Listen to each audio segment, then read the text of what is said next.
युवराजनी काय हो, आत्ता येतो म्हणालात ना? किती वाट पाहत होतो आम्ही. रपेटीला जायचंय ना? उद्या जाऊ रपेटीला.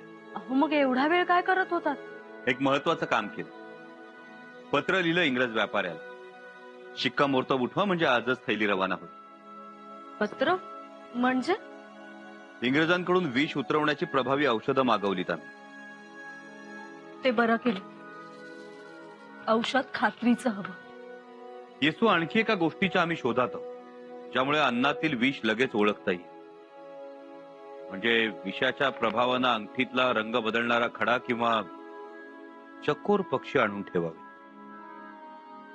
चकोर पक्षी? त्याच्यामुळे काय होईल? चकोर पक्षी विषाच्या वासानं अस्वस्थ होतो, डोळे पांढरे करतो. हे आता करायलाच पाहिजे. जेवढी म्हणून घेता येईल तेवढी काळजी आपण घ्यायला हवी. तुम्हाला काय वाटतं? योग्यच आहे, पण आता आणखीन एक काळजी घ्यायला हवी. आणखी कुठली काळजी? दक्षिण मोहीम पुढे ढकलायची.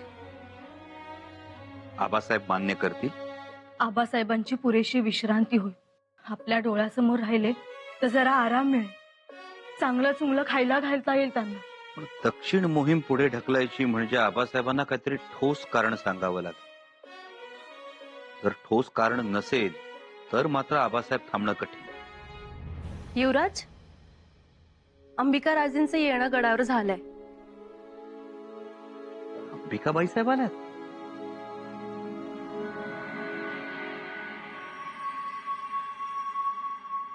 अंबिका राजे ताईसाहेब आल्या. अगं बाई, आल्या?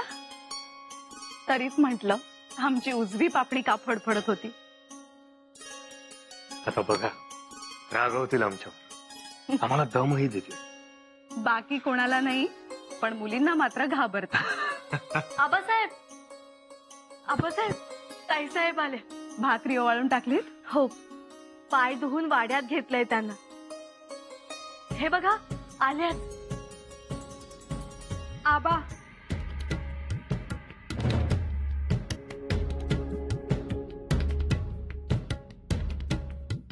कधी एकदा तुम्हाला बघेन असं झालं होतं.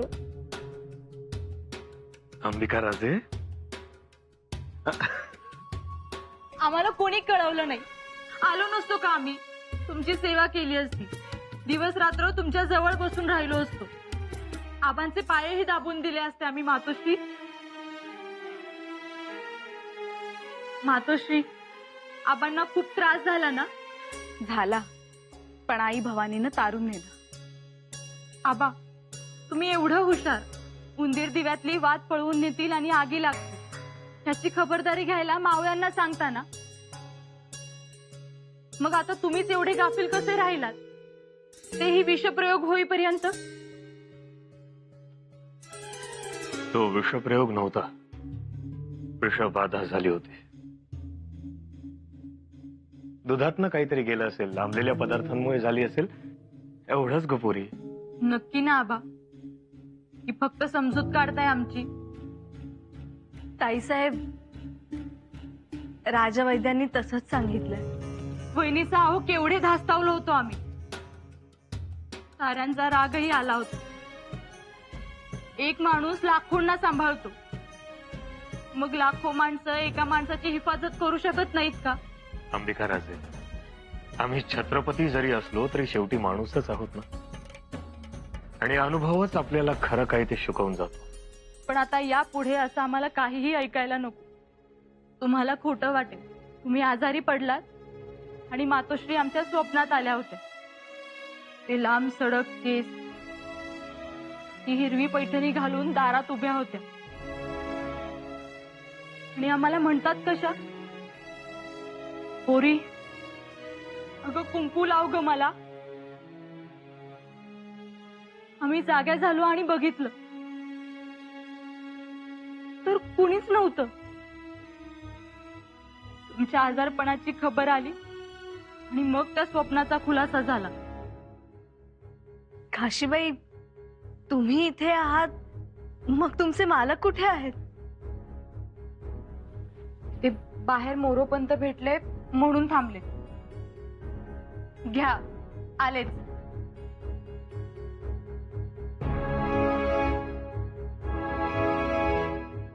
सुखी भव. सुखी भव. सुनबाई, गुळपाणाची व्यवस्था करायला हवी. जी.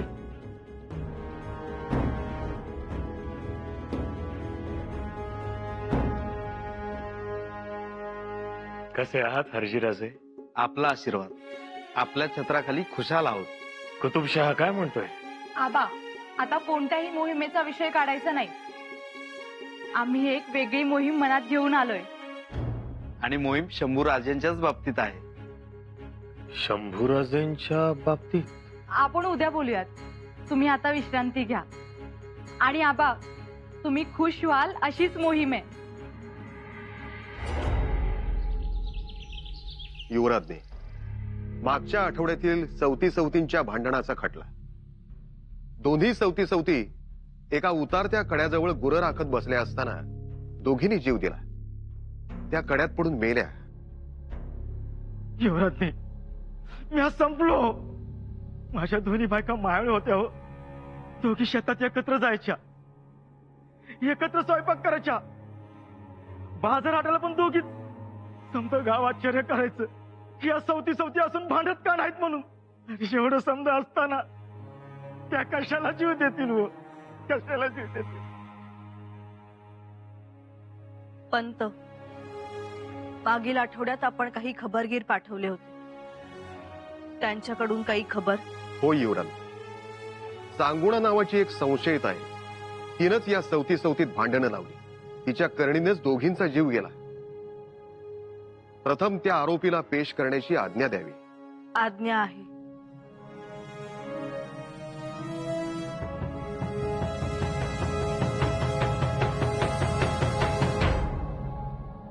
युवराजने, माफी करा. मलाही मोठी चूक केली. माझ्या हातून मोठा गुन्हा घडला. काय केलंयस तू? मी दोन्ही सवतीत भांडण तर लावलं, पण त्या दिवशी ठरवलं दोघींना मारून टाकायचं. थोरलीला सांगितलं, तू धाकटीशी गोड बोल. गुरं राखायला जाशील ना, तेव्हा फणी घेऊन जा. कडाच्या उतारावर केसी चरायचं निमित्त कर आणि दे ढकलून दिला. पण ढकलून दिलं तर धाकटी मरायला पाहिजे होती. मग थोरली कशी कड्यात पडली? मी मग धाकलीला पण एकलं घातलं. तिला म्हटलं, थोरली बोलली केसी चरायचं तर मलाही चाल, पण तुझ्या पत्राला तिच्या लुगड्याची गाठ मात्र बांध. तू आपली सावध राहा. म्हणून धाकटीनं पदराची गाठ मारली. आणि जेव्हा थोरलीनं धाकटीला ढकललं तेव्हा गाठ मारून ठेवल्यामुळं थोरलीही तिच्या मागोमाग फरफडत गेली आणि कड्यात पडून मेली. युवराजने, माझा संसार उद्ध्वस्त झाला हो. पर्यात सांगून याला सोडू नका. हिला मोठ्यातली मोठी शिक्षा द्या. का केलंस तू असं? तुला त्यांचं सुख बघवत नव्हतं की अजून काही? सुख कटलं, दुःख. चौथीचं दुःख काय असतं ते तुम्हाला नाही कळायचं. सांगुणाबाई, तू मोठा गुन्हा केलायस. एक संसार उद्ध्वस्त केलास. 2 जीवांच्या मृत्यूला कारणीभूत ठरलीस. तुला लिंगाण्याच्या काळकोठडीत ठेवण्यात येत आहे. सदर बरखास्त. युवराजनी, माफी युवराजनी.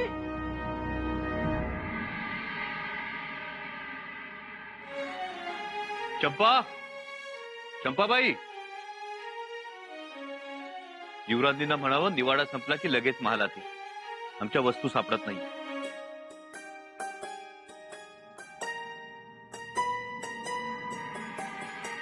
दादासाहेब,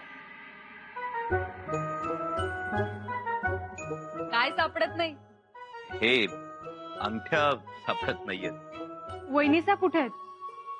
त्यांचा निवाडा सुरू आहे. म्हणजे वहिनीचा कुलमुखत्यार होऊन सदरेवर बसलात? हो, आणि आमचे दादासाहेब मात्र एकटेच. धड वस्तूही सापडत नाहीयेत त्यांना. म्हणजे जवळच्या माणसावर अन्याय आणि दुसऱ्या माणसांना न्याय. हो ना. दादासाहेब, आणावे का वहिनीचाच बोलावून? नाही, नको. कशाला? म्हणजे वस्तू असतील इथेच कुठेतरी. अहो, बायकांनी ठेवलेल्या वस्तूंना बांगड्यांचा आवाज आला की त्या बाहेर डोकावून बघतात, म्हणजे आपल्याला दिसतात. असेल, तसंही असेल. आम्ही काय म्हणतो, निवाडा आलाय, तो करायलाही पाहिजे, पण त्याचबरोबर युवराजांकडे दुर्लक्ष नको ना व्हायला. हो, बरोबर आहे तुमचं. घ्या तुमच्या अंगठ्या, तुमची तलवार पूजेत होती. बघा, युवराज्ञींनी तलवार पूजेत ठेवली होती. राणूबाई,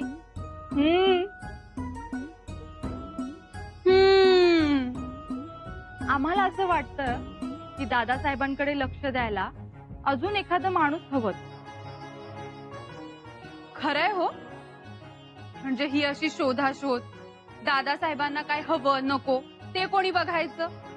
तर आपण आलो म्हणून सापडल्या अंगठ्या, आपण आलो म्हणून सापडली तलवार. बघा, म्हणजे आमचं बोलणं तिखट जात. पण कसं आहे दादासाहेब, बाहेरची सदर आणि पतीचा आदर, या दोन्ही गोष्टी सांभाळता आल्या म्हणजे झालं. नाहीतर काय उपयोग मग त्या न्यायाचा, आणि काय मतलब राहील भावाला. म्हणून दुसरा एखादा माणूस पाहिजे, कमी जास्त बघायला. एक कशाला, 10 माणसं आहेत की गडावर कमी जास्त बघायला. दादासाहेब, भाऊ, आम्ही जरा स्पष्टच बोलू का? युवराज, जीन बांधून घोडं तयार आहे. ताईसाहेब, आपण नंतर बोलूया. गंगासागर तलावातली कासवं दाखवणार होता मी तुम्हाला, तेव्हा बोलूयात निवांत. काय बोलणार आहेत अंबिका राजे कुणाच ठाऊक. कशाबद्दल? शंभूराजांबद्दल. कसली मोहीम घेऊन आल्यात त्या? मोहीम कसली हो? तेच तर गुलदस्त्यात आहे. काहीच उलगडा झाला नाही. तुमच्या कानावर काही आलंय का? नाही हो. मग काय असेल? कसली मोहीम? आणि त्यात आपले जावई बापू आघाडीवर आहेत. अगं बाई, जावई बापूंचा पुढाकार आहे म्हणजे एखादी नाजूक बाब असणार. आता तिला हो म्हणताना नाही म्हणताना आपल्या सगळ्यांना 100 वेळा विचार करावा लागेल. हो ना, म्हणूनच तर आम्ही धास्तावलोय. बघू, बोलावतो त्यांना आणि विचारतो. बाकी काही नाही. जावई बापूंचा अनुमान होऊ नये, ते दुखावले जाऊ नयेत असं वाटतं म्हणून. नाहीतर मग आपल्या पोरी बाळींना टोमणे ऐकावे लागतात. नाही, सुदैवानं आपले जावई बापू चांगले आहेत. मुलीबाळींना त्रास होत नाही आपल्या. शंभूराजांच्या बाबतीत कोणी काही बोललं तर आम्ही धास्तावून जातो म्हणून. येतो.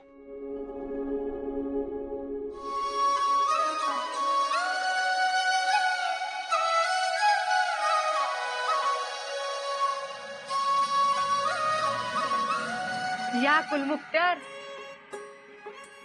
आज कुलमुखत्यार का हो खाशीबाई? आता वहिनीचा म्हणून काही उपयोग आहे का? तुम्हीच सांग. काय हो राणूबाई? हो ना, म्हणजे तुम्ही कुठे वहिनीसांसारखी आमच्या बंधुराजांची काळजी घेता? विचारा त्यांना. तुमचे दादासाहेब तुमच्या समोर आहे. काय हो? हो. बघितलं का ताई साहेब? आवाजातली जरब पाहिली का?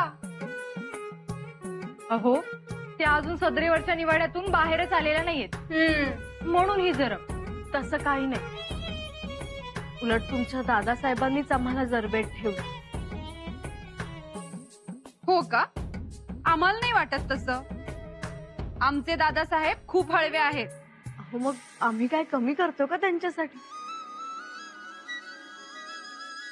विचारा की त्यांना. सगळ्या गोष्टी हातात लागतात तलवार, जिरेटोप, कवड्यांची माळ, बोरू, मसी पात्र, मोजड्या, न्याहारी, दुपारचा खाना. विचारा त्यांना. हो रणोक्का, युवराजनी आमच्यासाठी बघितलं ना, घेतली की नाही बाजू? हो, लग्नानंतर बंधुराजा बायकोची बाजू घेतो हे ऐकलं होतं. आज मात्र प्रत्यक्षात पाहिजे. असं नाहीये काही. पण मग आज तुमच्या अंगठ्या आम्ही शोधून दिली आणि तलवार तीही आम्हीच शोधून दिली की नाही? अगं बाई, तलवार अंगठ्या सापडल्या नाहीत. आम्ही तेच म्हणालो बंधुराजांना. वैनिसांचं तुमच्याकडे दुर्लक्ष होतंय. वैनिसा, आता तुम्हीच खरं खरं सांग, दुर्लक्ष होतंय की नाही? दुर्लक्ष नाही, चांगली साबाळ होतीये त्यांची. खरंच नाही हो. म्हणजे तुम्ही मुद्दाम करताय असं नाही म्हणायचं आम्हाला. पण आता तुमचाही व्याप किती वाढलाय. निवाडे येतात, खटले येतात. अहो, पण युवराजांचं सगळं आटोपल्यानंतरच आम्ही सदरेवर जातो आणि युवराज महाली आले की लगेचच येतो. आज फक्त सवतींचा खटला होता म्हणून जरा उशीर झाला. पण खरंच तुमच्या दादासाहेबांची आमच्याकडून हेळसांड नाही होत. अहो, तुम्ही मुद्दाम करताय असं आम्ही नाही म्हणत, कारण दोन्ही गोष्टी सांभाळणं कठीणच आहे. अंबिकाताई साहेब, कुलमुक्त्यार, शिक्के कट्यार या जबाबदाऱ्या आबासाहेबांनी सोपवल्यात त्यांच्यावर. त्यामुळे त्या टाळूही शकत नाही ना. पण लक्ष थोडं कमीच पडत. हो, आणि त्यासाठी कुणीतरी अजून एखादं माणूस हवं. युवराजनी आपल्याला हवंय असं माणूस? नाही, आम्हाला तर काही गरज नाही वाटत त्याची. म्हणजे ज्योत्याजी आहे, चंपा आहे, आपलेपणानं पाहायला. शिवाय हवं नको बघायला धाराऊ आहे. एवढी खूप झाली. महाराज, अर्जीराजे इजाजत मागत होते भेटायची. बोलवा त्यांना.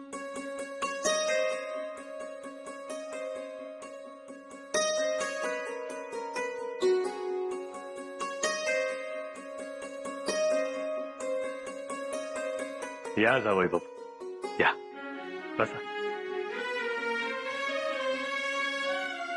कशी आहे तब्येत आता? तब्येतीची आता कोणतीही कुरबुर नाही, उत्तम आहे. हा, दक्षिणेची मोहीम थोडी पुढे ढकलावी लागली, परंतु तुम्ही देखील आज एक नवीन मोहीम घेऊन आला आहात. हो, आहे एक नवीन मोहीम. शंभूराजेंच्या बाबतची मोहीम आहे, बरोबर? पण कसं विचारावं तेच समजत नाहीये. जावई बापू, नका संकोच करू.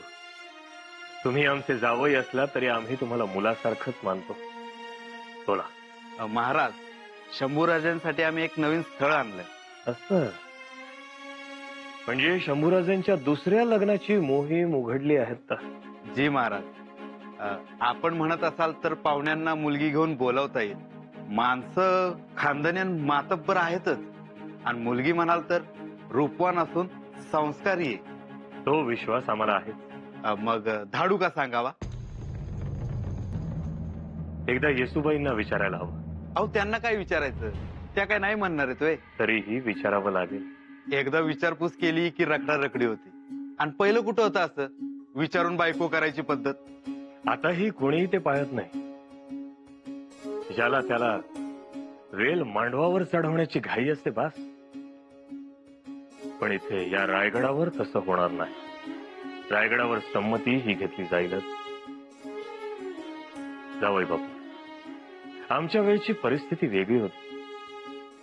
आम्हाला स्वराज्य उभं करायचं होतं आणि म्हणून आम्हाला लग्न करावी लागली, नातेसंबंध जोडावे लागले, पै पाहुणचार वाढवावा लागला. आऊसाहेबांची केवढी थोर ती दूरदृष्टी. आम्ही पुण्याला आलो तेव्हा एकटेच होतो आणि स्वराज्याच्या कामासाठी कोणीही सरसावून पुढे येत नव्हतं.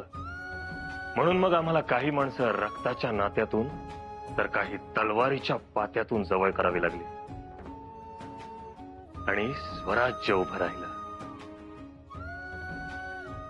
पण आता शंभूराजांना असं करण्याची अजिबात गरज नाही.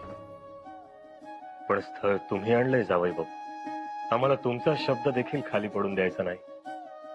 आम्ही शंभूराजांशी या बाबतीत जरूर बोलू. त्यांचाही जर होकार असेल तर आमची देखील संमती असेल. शंभूराजांनी एकदा मुलगी पाहिली ना तर नाही म्हणणारच नाहीत ते.